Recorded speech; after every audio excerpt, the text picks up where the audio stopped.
Break کے بعد ایک بار پھر آپ کی خدمت میں حاضر ہیں، بقیہ سوالات آگے خدمت میں پیش کرتے ہیں۔ السلام علیکم مولانا صاحب اور جاوید بھائی۔ وعلیکم السلام۔ وعلیکم السلام۔ میرا سوال تقلید کو لے کر ہے۔ تقلید کیسے کی جاتی ہے اور کیا تقلید چینج کر سکتے ہیں؟ Is it possible? اور اگر ہسبینڈ اینڈ وائف اگر ڈفرینٹ مراجع کی تقلید کرتے ہیں تو بچے کس کی تقلید کریں گے؟ تقلید اہل بیت اطہار علیہم السلام کے ماننے والوں کے لیے ایک واجب عمل ہے۔ فروع دین جو 10 ہیں اس میں تقلید کرنا واجب ہے۔ اصول دین میں اپنی عقل کے مطابق عقیدہ رکھنا واجب ہے۔ اصول دین میں تقلید نہیں ہے، فروع دین میں تقلید واجب ہے۔ جب انسان بالغ ہوتا ہے، 9 سال مکمل ہونے پر لڑکیوں کے لیے، 15 سال مکمل ہونے پر لڑکوں کے لیے نیت کرنا واجب ہے کہ میں فلاں عالم کی تقلید کرتا ہوں یا تقلید کرتی ہوں، یہ واجب ہے۔ اور جس مرجع کی تقلید کر لیا ہے کسی بھی حالت میں اس سے تقلید کو چینج نہیں کیا جا سکتا۔ صرف ایک صورت میں تقلید بدل سکتے ہیں کہ جب وہ مرجع جو موجود ہے زندہ ہے وہ فاسق ہو جائے، نعوذ باللہ دین سے خارج ہو جائے تو بدل سکتے ہیں، یا یہ کہ مطمئن طریقے سے انسان اس بات پر پہنچ جائے کہ جس کی ہم نے تقلید کیا تھا اس سے زیادہ پڑھا لکھا عالم کوئی مل گیا ہے، یعنی ہم جس کی تقلید کر رہے تھے وہ عالم نہیں ہے بلکہ اس سے بڑا عالم ہے، اور اس پر 2 عادل گواہ یعنی صاحب خبرہ جو اہل خبر ہیں جو واقعاً عالم مجتہد خود ہیں وہ تائید بھی کر رہے ہوں تو انسان بدل سکتا ہے، ورنہ کسی بھی حالت میں آج کے دور میں کسی کو جب ایک مرجع کی آپ نے تقلید کر لیا ہے تو دوسرے مرجع کی طرف تبدیل نہیں کی جا سکتی۔ ماں باپ الگ الگ ڈیفرنٹ ہیں اور تقلید کر رہے ہیں تو اس سے کوئی حرج نہیں ہے، بچے اس کی تقلید کریں گے کہ جو عالم ہے جو مرجع ہے۔ یہ خود بچوں کو بتایا جائے گا کہ عالم کی تقلید کرنا ضروری ہے، مرجع کی تقلید کرنا ضروری ہے، اور ان کے سامنے جو مرجع ہے اس کے نام اور اس کے حالات کو رکھ کے انہیں بتایا جائے گا، وہ خود فیصلہ کر کے تقلید کر سکتے ہیں، نیت کر سکتے ہیں۔ کوئی ضروری نہیں ہے کہ باپ کے مرجع کی تقلید کریں یا ماں کے مرجع کی تقلید کریں، نہیں، جو عالم ہے اس کی تقلید کرنا واجب ہے۔ شکریہ ہوگا۔ السلام علیکم مولانا صاحب، میرا سوال ہے کہ فجر، ظہر اور عصر کی نافلہ نماز فجر، ظہر اور عصر کی واجب نماز کے بعد پڑھی جا سکتی ہے؟ نہیں، دیکھیے جو بعد میں پڑھنی ہے اسے بعد میں پڑھنا ہے، جو پہلے پڑھنا ہے وہ پہلے پڑھنا ہے۔ اب صبح کی نماز سے پہلے پڑھنا ہے، ظہر کی نماز سے پہلے پڑھنا ہے، عصر کی نماز سے پہلے پڑھنا ہے، مغرب کی نماز کے بعد پڑھنا ہے، عشاء کی نماز کے بعد پڑھنا ہے۔ لہٰذا جو بھی ہے اس کو اب اگر انسان ایسے وقت میں صبح کی نماز پڑھ رہا ہے کہ پہلے صرف 2 ہی رکعت کا وقت ہے تو اسے صبح کی واجب پڑھنا ہے، بعد میں ادا کی یعنی رجا کی نیت سے کہ خدا کی بارگاہ میں امید ہے ثواب مل جائے گی تو قضا یعنی پڑھ سکتا ہے نافلے کی۔ ہاں، تو اس طریقے سے ظہر و عصر میں بھی پہلے پڑھنا ہے، بعد میں اگر پڑھ رہا ہے تو رجا یعنی امید ثواب کی نیت سے پڑھ سکتا ہے۔ شکریہ ہوگا۔ السلام علیکم۔ علیکم السلام۔ سوال فرض و واجب میں کیا ڈفرینس ہے؟ مکتب اہل بیت اطہار علیہ السلام میں کوئی فرق نہیں ہے۔ شکریہ۔ مولا علی علیہ الصلوۃ والسلام کی پیدائش کے بعد قرآن نازل ہوا تو مولا علی علیہ الصلوۃ والسلام نے پیدائش کے بعد جب رسول خدا صلی اللہ علیہ وآلہ وسلم ان کی گود میں لیا تو انہوں نے قرآن کیسے سنایا؟ یہ کہاں سے بات آ گئی؟ قرآن مجید لوح محفوظ پہ موجود ہے۔ اللہ تعالیٰ نے جب انوار خمسہ پنجتن پاک کے انوار کو خلق کیا تو اس کے بعد قرآن مجید جو لوح محفوظ پہ قرآن مجید ہے خداوند عالم نے خلق کیا، رکھا، جو بھی کہہ لیں اپنی زبان میں تعبیر، ہمارے الفاظ اور ہماری زبان کا نقص ہو سکتا ہے، ہماری زبان کوتا ہے، تو یہ سب ایک ہی وقت میں موجود، سب کچھ موجود تھا۔ لہٰذا یہ کہنا کہ نبی کے گود میں جب آئے تو قرآن نازل نہیں ہوا تھا، وہ عالم قرآن مکمل قرآن ان کے سامنے موجود ہے۔ اب جب وہ نبی کی گود میں آئے تو انہوں نے یہ تو نبی کو معلوم ہے ان کی کتاب قرآن ہے، نبی جانتے ہیں۔ اگر انسان کسی سے یہ سوال کرے کہ ہم آپ کو فلاں چیز بتا رہے ہیں، آپ تائید کیجئے، یا آپ سے پوچھیں کہ ہم فلاں چیز آپ کو سنائیں، تو یہ اسی وقت میں صحیح ہوگا نا جب آپ کو اس بارے میں اس کا علم ہوگا۔ تو نبی کو بھی معلوم ہے، مولا کو بھی معلوم ہے، وہ قرآن پورا ان کے علم میں تھا۔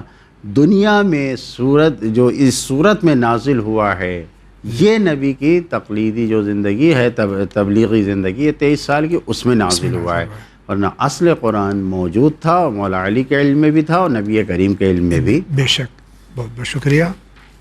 ایک طویل سوال ہے آقا آپ کی خدمت پیش کر۔ السلام علیکم۔ علیکم السلام۔ I was listening to replies by Maulana Faizan Jawadi in your question answer program 948 aired today. In reply to a question regarding teenagers, I missed the full question. The Maulana mentioned that the prevalent concept regarding teenagers' minds, the disruptive chaos sometimes their minds undergo due to hormonal changes and hence their erratic behaviors often. I agree with his reply. Is the prevalent concept. یہ پہلے اتنا ترجمہ کر دیں کہ ان کا سوال یہ کہ ایک پروگرام میں ایک سوال آیا تھا کہ نوجوانوں کے ہارمونل چینجز کی وجہ سے اور دوسری وجہ سے دنیاوی جو خرافات اکثر ہمارے نوجوانوں کے ذہن میں آ جاتی ہیں، تو اس کی وجہ سے بھی کچھ ایریٹک پرابلمز اور سوالات دماغ میں آتے ہیں۔ تو یہ اس کا جواب انہوں نے دیا تھا کہ جو مولانا نے جواب دیا، بہرحال ان کا سوال اور آگے ہے۔ انہوں نے بھی ایک ڈاکیومنٹری دیکھی ہے کہ جس میں ٹین-ایجرز جو 13 سال سے 19 سال کی عمر کے درمیان میں عمر ہوتی ہے، اس میں انسان کا ذہن یہاں وہاں بھٹکتا ہے، اکثر، سب کا نہیں۔ تو ان کا کویشچن یہ ہے کہ جو مراجع ہیں تو وہ جب ٹین ایجر تھے تو ان کا بیہیویئرل کمپلشنز کیا تھا ایسا، اور ظاہر ہے کہ ان کی جو تربیت ہوئی ہے تو وہ اس طرح کی نہیں تھی، تو ان کا پاسٹ اور پریزنٹ سب جو ہے بہترین رہا ہے مراجع کرام کا الحمدللہ، تو ان کے اندر یہ ڈیفیشنسی تو نہیں تھی بالکل بھی۔ تو اس کا کیا جواب ہے؟ مراجع کرام اس سے کیوں، یعنی کہ بہت ہی اہم سوال ہے کہ جو انسان کی جوانی کی عمر ہوتی ہے، نوجوانی سے یہ جو عمر کا حصہ ہے 12-13 سال سے لے کے 18-20 سال کی عمر میں، یقیناً شیطان مکمل طور پر جوانوں کو بہکاتا ہے، ورغلاتا ہے، اور شیطان جو برے اعمال ہیں اس کو اچھا بنا کر پیش کرتا ہے اور جوانوں کو بہکاتا ہے۔ اور اسی لیے خداوند عالم ایسے جوانوں سے محبت کرتا ہے جو اپنی جوانی کو خدا کی اطاعت میں فنا کر دیں۔ نبی کریم نے فرمایا ان اللہ یحب الشاب الذی یفنی شبابہ فی طاعت اللہ۔ جو انسان، جو جوان، چنانچہ اگر ایک جوان اپنی عمر کو خدا کی اطاعت میں فنا کرتا ہے، خدا اس سے محبت کرتا ہے۔ اگر ایک جوان، یہ نوجوان نماز شب پڑھ رہا ہے تو خداوند عالم فرشتوں سے کہتا ہے کہ میں اس پر فخر و مباحات کرتا ہوں۔ فرشتے کہتے تیرے بہت سے بندے ہیں، آخر اس نوجوان پہ کیوں؟ تو خدا کہتا ہے کہ یہ دنیا کے نہ جانے کتنے کاموں میں اپنا وقت لگا سکتا تھا، لیکن اس نے سب کو چھوڑ کر میری عبادت کے لیے اپنے آپ کو اس شب کے سناٹے میں کھڑا ہو کے میری عبادت کر رہا ہے، اس لیے میں ایسے جوانوں سے محبت کرتا ہوں۔ تو جب یہ جوان جن کا تذکرہ یہ کہہ رہے ہیں کہ اکثر بھٹک جاتے ہیں، یہ گھر کے ماحول، کھانا پینا جو انسان کی تربیت میں اثر پذیر ہے، مثلا نہ چاہتے ہوئے بھی انسان حرام غذاؤں کو کھا لیتا ہے، نجس ناپاک سے نہیں بچ پاتا ہے، قرآن کی تلاوت جو انسان کی زندگی میں تاثیر رکھتی ہے وہ نہیں ہوتا ہے۔ تو اب یہ نوجوان جب اس منزل پر پہنچا ہے، دنیا بھر کی محبتوں، نعمتوں، لاڈ و پیار میں بڑھ کے آگے بڑھا ہے، تو پھر یہ تو کسی بھی طرف جا سکتا ہے۔ مراجع کرام نہیں، صاحبان تقویٰ کے بچے جن کے گھروں میں مائیں احتیاط کرتی ہیں، بغیر وضو کے دودھ نہیں پلاتی ہیں، جہاں پاکیزہ کھانے ہوتے ہیں، وہاں ان کے جوان ان حرام کاریوں کی طرف، بدعمالیوں کی طرف نہیں جاتے ہیں۔ صرف مراجع ہی نہیں بلکہ اہل بیت اطہار علیہ السلام کی تعلیمات پر عمل کرنے والے بہت سے گھرانے دنیا میں ہیں جہاں جن کے بچے نوجوان قابل فخر ہیں۔ تو لہٰذا اس میں کوئی پریشانی کی بات نہیں ہے۔ جو تعلیمات اہل بیت اطہار علیہ السلام ہمارے لیے بیان کی گئی ہیں، اس کے مطابق اگر ہم اپنے بچوں کی تربیت کریں گے تو شیطان کیا، شیطان کا باپ بھی آئے گا تو ہم کو ولایت کے راستے سے ہٹا نہیں سکتا، بدعمالیوں اور بد کرداریوں کی طرف نہیں لے جا سکتا۔ شکریہ آقا۔ السلام علیکم آقا جان۔ علیکم السلام۔ مٹی کے برتن کو پاک کرنے کا طریقہ کیا ہے؟ پلیز رہنمائی فرمائیں۔ مٹی کے برتن کو پاک کرنے کے لیے جاری پانی میں یا کُر پانی میں یا مثلا دریا میں کہیں پر بھی اس کو ڈبا دیں، اتنا ڈبائے رہیں کہ اس کی سانس ختم ہو جائے. جی. جیسے ہی آپ پانی میں ڈالیں گے تو اس میں سے سانس آتی ہے، بلبلے آتی ہیں. جی. آپ دبائے رکھیے، بچا کے رکھیے اسی میں. اب مثلا آپ ایسے شہر میں زندگی گزار رہے ہیں، نہ یہاں پہ دریا ہے، نہ نہر ہے، نہ آپ اس کام کو کرنے جا سکتے ہیں، تو آپ اپنے گھر میں جب جاری پانی آ رہا ہے تو پہلے اس کو نل کھول دیجئے، اور اس میں وہ پانی بھر جائے تو ہلکا کر کے، سلسلہ نہ ٹوٹے، پانی اس میں بہتا رہے، بالکل تاغے کی طرح بھی اگر پانی اس میں جاری پانی مستقل گر رہا ہے اس برتن میں، اور مثلا 10 منٹ 15 منٹ جتنی دیر میں اس کی سانس ختم ہو گئی وہ برتن پاک ہو جائے گا. شکریہ آقا. السلام علیکم. علیکم السلام. عقیقہ کس پہ واجب ہے؟ کیا صرف بچے کے پاپا ہی کر سکتے ہیں یا کوئی اور بھی کر سکتا ہے جیسے نانا نانی؟ تو یہ سنت مؤکدہ ہے. جی. اس کو انجام دینا چاہیے ولی جو بھی ہے. اب اگر کوئی نانا نانی دادا دادی چچا کوئی بھی انجام دے رہا ہے تو یہ سنت انجام پا جائے گی اور ادا ہو جائے گا. جی.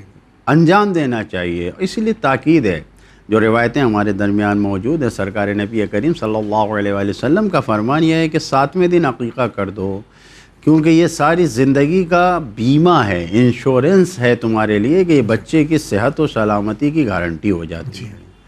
تو یہ عقیقہ کرتے ہی جب انسان کے بال اتارے جاتے ہیں 7ویں دن، تو ماں کے پیٹ کی جو گرمی ہوتی ہے اور جو کچھ ہوتا ہے اس بال نکالنے کے ساتھ ساتھ وہ سب ختم ہو جاتے ہیں. تاکید اس لیے کی گئی ہے.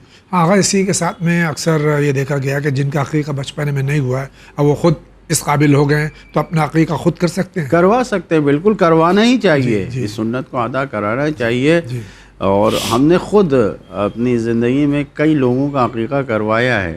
تو لوگ مستقل بیمار رہتے تھے، پریشانیوں میں رہتے تھے، عقیقہ کروا دیا تو بیماریوں سے نجات مل گئی.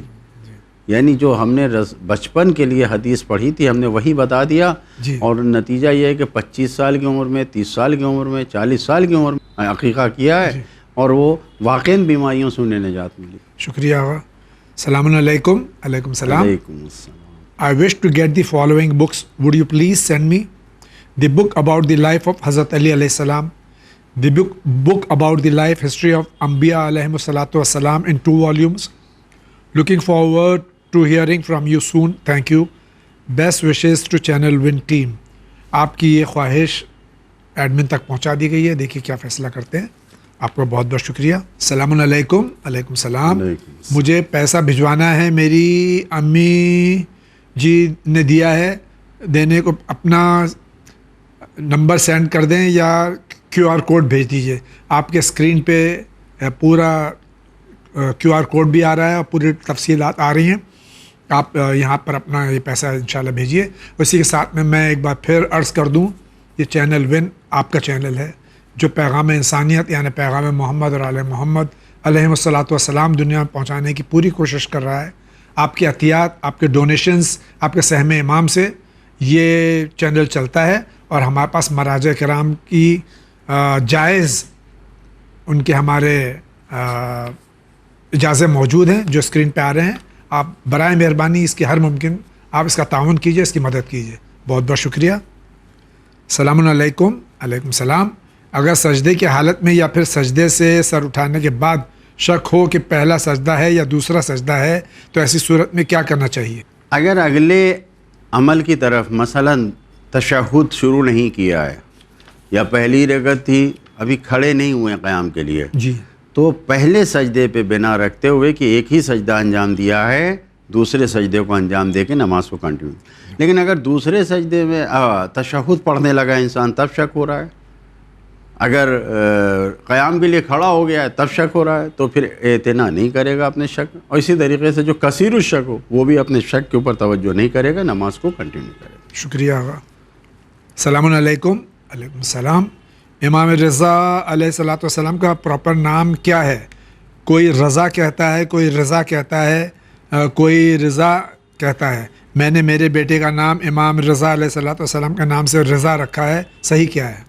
رضا صحیح ہے. یہ جو لکھتے ہیں تو رے کے نیچے زیر لکھے ہیں رضا، یہ صحیح ہے. اور مثلا انگلش میں REZA لکھیں، رضا، یہ صحیح ہے. جی، جیسے کہ ہمارے ہیں بر صغیر میں عام طور سے باقر کہا جاتا ہے، جبکہ وہ لفظ نہیں، باقر لفظ باقر ہے. ہے. جی جی شکریہ.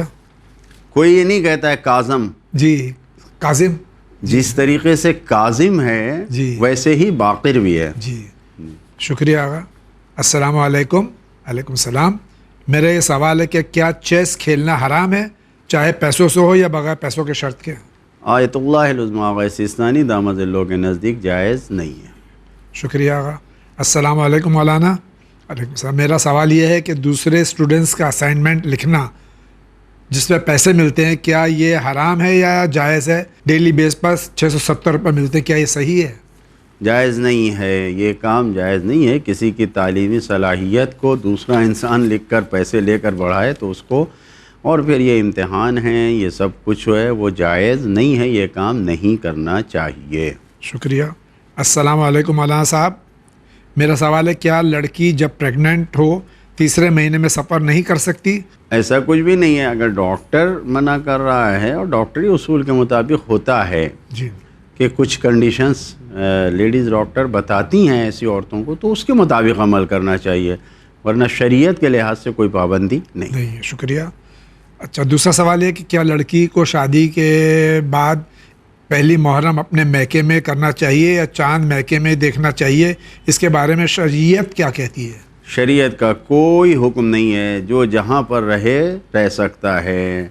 شادی کے بعد، شادی سے پہلے کہاں رہنا ہے، کیا ہے، خداوند عالم نے جو شریعت ہم کو اللہ کے رسول کے ذریعے دی ہے، اور ہم جو اہل بیت اطہار علیہ السلام کے ماننے والے ہیں، ہمارے اوپر کوئی ایسا حکم نہیں آیا ہے، ہمارے لیے نہیں آیا ہے جس سے ہم مشکل و پریشانی میں پڑیں.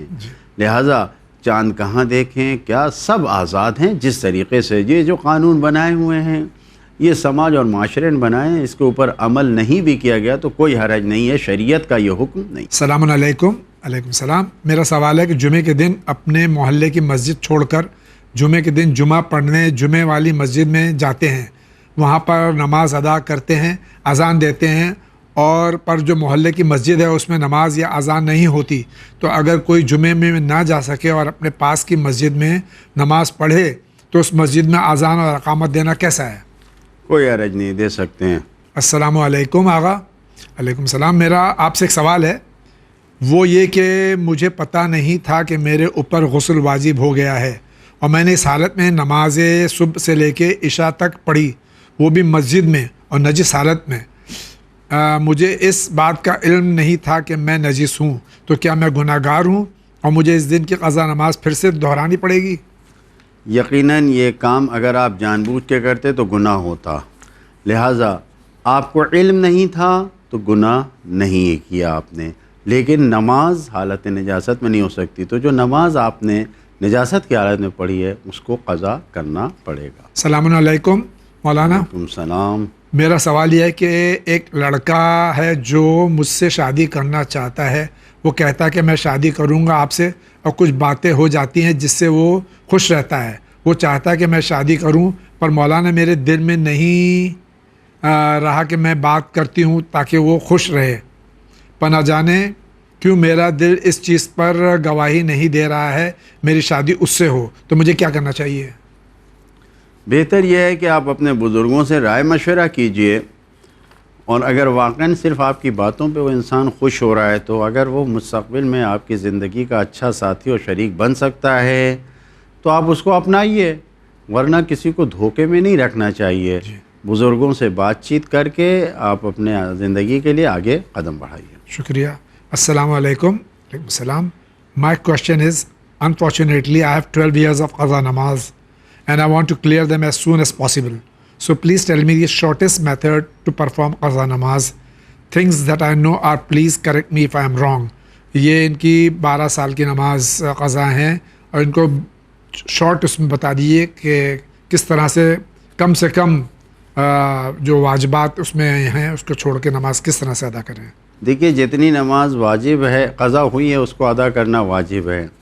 اب اگر آپ چاہتے ہیں کہ نماز پڑھیں اور ان نمازوں کو ادا کریں تو جو واجب چیزیں ہیں، تو مثال کے طور پر نماز میں جو اللہ اکبر کہہ رہے ہیں آپ، بحول اللہ کہہ رہے ہیں آپ، سمع اللہ کہہ رہے ہیں آپ، ان سب کو کم کر سکتے ہیں، اور صرف واجب یعنی سورہ الحمد پڑھیے، چھوٹا سورہ کوئی ساتھ میں پڑھ لیجئے، قنوت میں مثلا صرف ایک صلوات پڑھ لیجئے، جی ٹھیک. تو اس طریقے سے آپ اپنی نماز سے جو مستحبات ہیں اس کو کم کر سکتے ہیں، تو کم وقت میں آپ نماز زیادہ پڑھ سکتے ہیں. لیکن توجہ کریں، جو بھی نماز پڑھیں خلوص نیت کے ساتھ پڑھیں تو انشاءاللہ آپ کی مشکل خدا کی جانب سے آسان ہو جائے گی. انشاءاللہ. شکریہ. السلام علیکم. علیکم السلام. میرا سوال یہ ہے کہ کیا لیدر بیلٹ پہننے سے نماز صحیح ہوگی؟ آیت اللہ خامنہئی دامت اللہ وبرکاتہ کے مسئلے سے بتائیے. لیدر بیلٹ پہننے سے نماز صحیح ہے، لیکن وہ لیدر بیلٹ جس کا تزکیہ ہوا ہو، یعنی خدا کے نام سے وہ جانور ذبح کیا گیا ہو، اس کا ہمیں یقین ہونا چاہیے کسی بھی مجتہد کے فتوے کے مطابق. جی. لیدر بیلٹ اگر تزکیہ شدہ ہے، اگر پاک حیوان کے جس کو پاک طریقے سے ذبح کیا گیا اس سے چمڑے سے بنا ہے تو ہم پہن کے نماز پڑھ سکتے ہیں، اور اگر شک ہے، یقین نہیں ہے، تو بہتر یہ کہ اس کو اتار کے، چاہے لیدر بیلٹ ہو چاہے گھڑی کا کچھ بھی ہو، کوئی بھی ہو. چمڑا جو ہے تو بہرحال اس کے لیے پرس کے لیے نہیں ہے، پرس جی وہ الگ ہے، ہمارے جسم کا حصہ نہیں ہے وہ. جی. شکریہ آقا. السلام علیکم جناب. علیکم السلام. میں بہت اہم سوال جو میں آپ سے کرنا چاہتا ہوں وہ یہ ہے کہ میرا ایک بھائی ہے، میں اس کو جب اللہ کے بارے میں اس کو بتاتا ہوں اور اللہ کی دلیلیں پیش کرتا ہوں تاکہ وہ مسلمان ہو جائے، لیکن وہ قرآن کی کچھ آیات، جیسے وہ آیت جس میں اللہ فرماتا ہے کہ ہم نے زمین اور آسمان کا فرش بچھایا، ایک دوسری جس میں اللہ کہتا ہے کہ ہم نے دنیا کو ایک آسٹرچ کے ایگ کی طرح بنایا، اور یہ آیت کو بتا کر کہتا ہے کہ دونوں میں تضاد ہے، اور سائنس بھی بہت چیزوں کو اسلام کی غلط کہتی ہے. میں آپ سے چاہتا ہوں کہ اللہ کے ایگزسٹنس کے ایسی دلیلیں پیش کریں کہ میں اسے اصلیت دکھاؤں. آپ کا بہت احسان ہوگا مجھ پر. میں پہلے بھی مسائل زندگی میں بہت سوال کر چکا ہوں، اس لیے یہ سوال پوچھنا ہے امید کے ساتھ. خدا کے وجود پر سب سے بڑی دلیل خود انسان کا وجود ہے. بے شک. یقیناً اگر کوئی انسان چاہتا ہے دلیلوں کے ساتھ خدا کے وجود کو سمجھے تو بہرحال ہمارے علماء نے زحمت کیا ہے، منطقی اور فلسفی طریقے سے دلیلوں کو بیان کیا گیا ہے. برہان وجوب و امکان ہے، برہان صدیقین ہے، اب برہان تسلسل ہے، اب یہ ساری چیزیں ہیں جو دلیلوں سے بیان کیا گیا کہ جس کا وقت یہاں نہیں ہے. لیکن انسان اگر غور کرے تو خود انسان کا وجود، ہم خود اپنے آپ سے وجود میں نہیں آ سکتے، ہم کو کسی نے بنایا ہے. تو یہی جواب دیں گے ہمارے والدین نے، پھر ان کو کس نے بنایا ہے؟ کہیں نہ کہیں جا کر ایک ایسا بنانے والا ہے جس کو کسی نے نہیں بنایا ہے. جی. یہ بہترین دلیل ہے. فی کل شیء لہ آیۃ، ہر چیز میں اللہ کی نشانی پائی جاتی ہے. انسان غور تو کرے، بے شک. ایک پتا نہیں گرتا بغیر اس کے ایک پتا نہیں ہلتا بغیر اس کی اجازت کے. تو فی کل شیء لہ آیۃ، ہر چیز میں اس کی نشانی ہے. تدل علی انہ واحد، دلالت کرتی ہے ہر چیز کہ وہ ایک ہے، خدا ایک ہے. بے شک. اب وہ چاہے چیز ہل رہی ہو یا سامت ہو، ساکت ہو یا ٹھہری ہوئی ہو، سب چیز خدا کے وجود پہ دلیل ہے. انسان غور و فکر تو کرے. اب اگر غلط کچھ روایتیں آ جائیں، کچھ حدیثیں آ جائیں جس سے انسان کے ذہن میں شک و شبہ پیدا ہو، تو نہیں، قرآن کی آیتیں موجود ہیں. اور ساری چیزوں سے ہٹ کے وجود خدا کے اوپر بحث نہ کرو، آثار وجود خدا پہ بحث کرو کہ اس کو کس نے بنایا ہے، تو انسان کے وجود خدا تک پہنچ سکتا ہے. اور اس میں کسی کی بات ماننے کی ضرورت نہیں ہے. پھر ہم یہی کہیں گے کہ خود اپنے وجود کے بارے میں اگر انسان غور و فکر کرے تو اس نتیجے تک پہنچے گا کہ اس کا بنانے والا کوئی موجود ہے اور وہ اللہ کے علاوہ. سائنس نے اسلام کی باتوں کو غلط بتایا ہے، ہو ہی نہیں سکتا. اسلام کی باتوں کو غلط سمجھ کر کسی نے سائنس کے ذریعے رد کیا ہوگا. اگر قرآن کی تعلیمات کو، قرآن کی باتوں کو صحیح سمجھائے کسی نے تو کوئی طاقت اسے رد نہیں کر سکتی. قرآن کی تعلیمات کو کوئی طاقت رد نہیں کر سکتی. سائنس کتنی بھی ترقی کر لے جائے، قرآن نے جو کہہ دیا اس کو غلط ثابت کر ہی نہیں سکتی. تو اگر آپ یہ کہہ رہے ہیں کہ قرآن کی بات، اسلام کی باتوں کو سائنس نے غلط ثابت کیا ہے، تو جو باتیں سائنس کے ذریعے غلط ثابت کی جا رہی ہیں وہ غلط طریقے سے اس انسان تک پہنچی ہیں. اگر صحیح طریقے سے پہنچیں گی وہ خود قبول کرے گا کہ یہ صحیح ہیں. بہت بہت شکریہ. سلام علیکم السلام. I have a question. اگر کوئی لڑکا لڑکی ایک دوسرے کو پسند کرتے ہوں اور رشتہ بھیجنے پر اور ان کے ولی سمجھانا کا مسئلہ بنا کر انکار کر دیں اور لڑکا لڑکی کا حرام میں مبتلا ہونے کا خطرہ ہو یا پھر وہ ہو چکے ہوں، تو کیا ایسی صورت میں ولی کی اجازت لینا ضروری ہے؟ ہر حال میں ولی کی اجازت ضروری ہے. بغیر ولی کی اجازت کے رشتہ نہیں ہو سکتا. بہتر یہی ہے کہ اگر خود ڈائریکٹ لڑکی لڑکے نہیں کہہ سکتے تو کسی بزرگ کو، کسی بڑے کو بھروسے میں لے کے اس کے ذریعے سے بات چیت کی جائے اور آگے جائے. حرام سے بچیں. حرام کام ہو جانا یہ سبب نہیں بنتا کہ بغیر ولی کی اجازت کے رشتہ کیا جائے. ناظرین کرام، اسی کے ساتھ آج کے اس ایپیسوڈ کا وقت ختم ہوا چاہتا ہے. کل انشاءاللہ صبح عید قربان، عید الاضحیٰ ہے. ایک بار پھر آپ سب کی خدمت میں مبارکباد پیش کرتے ہیں، اس امید کے ساتھ کہ جو ہم اللہ کی راہ میں قربانی پیش کر رہے ہیں انشاءاللہ اللہ قبول فرمائے. اسی کے ساتھ میں ہم اپنے نفس کو قربان کریں، اپنے رشتہ داروں سے جو ہم دور ہیں اس دوری کو قربان کریں، اور جو ہم اس دنیا میں اگر خدا نخواستہ اہل بیت علیہم الصلوۃ والسلام کی محبت میں کچھ کمی ہے، اس کمی کو قربان کر کے اہل بیت سے قریب ہونے کی پوری کوشش کریں. آغا آپ کیا بہتر فرماتے ہیں؟ یہی ہے کہ جو قربانی کل صبح ہوگی، اب تک نیت جو بھی رہی ہو، لیکن جب قربانی کیجئے تو نیت صرف اور صرف تقویٰ ہونا چاہیے. نہ دکھانا، نہ ریاکاری، نہ فوٹو. کوئی ضرورت نہیں ہے کسی چیز کی فوٹو آپ سوشل میڈیا پہ شیئر کریں.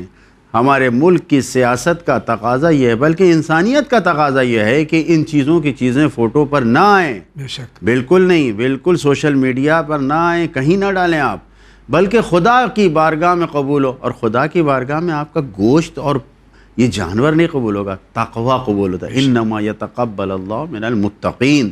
صاحبان تقویٰ سے خدا قبول کرتا ہے. اور جب بھی ہمارے کاموں میں دکھاوا آ گیا، فوٹو کھینچ کے دوسروں کو دکھانا، بڑے بکرے دکھانا، یہ سب آ گیا، تو اس کا مطلب یہ کہ ہم تقویٰ اور خدا کے لیے نہیں کر رہے ہیں. تو پھر وہ چاہے دنیا والے بڑی واہوائی کریں لیکن خدا کی بارگاہ میں قبول نہیں ہوگا. اس عید کو حقیقی عید بنائیں اور تقویٰ کے ساتھ اللہ کے لیے سارے کام کو انجام دینے کے لیے قدم بڑھائیں کہ زمانے کا امام ولی خدا جو پردہ غیب میں وہ راضی ہو ہمارے اعمال سے اور ہمارے تمام کاموں پر وہ آمین کہہ کے قبول فرمائے انشاءاللہ. اسی کے ساتھ میں ایک بات اور عرض کر دوں کہ جو قربانی ہو تو اپنے پڑوس کا، اپنے ملک کے قانون کا لحاظ کرتے ہوئے صفائی کا بہت ہی بہترین انتظام رکھیں تاکہ ہمارے پڑوسی کو، ہمارے غیر مذہب کے لوگوں کو کسی طرح کی کوئی پریشانی اس سے نہ ہو. اسی امید کے ساتھ انشاءاللہ آپ سے اجازت چاہتا ہوں. انشاءاللہ زندگی رہی تو پھر آپ سے ملاقات ہوگی. وآخر دعوانا ان الحمدللہ رب العالمین.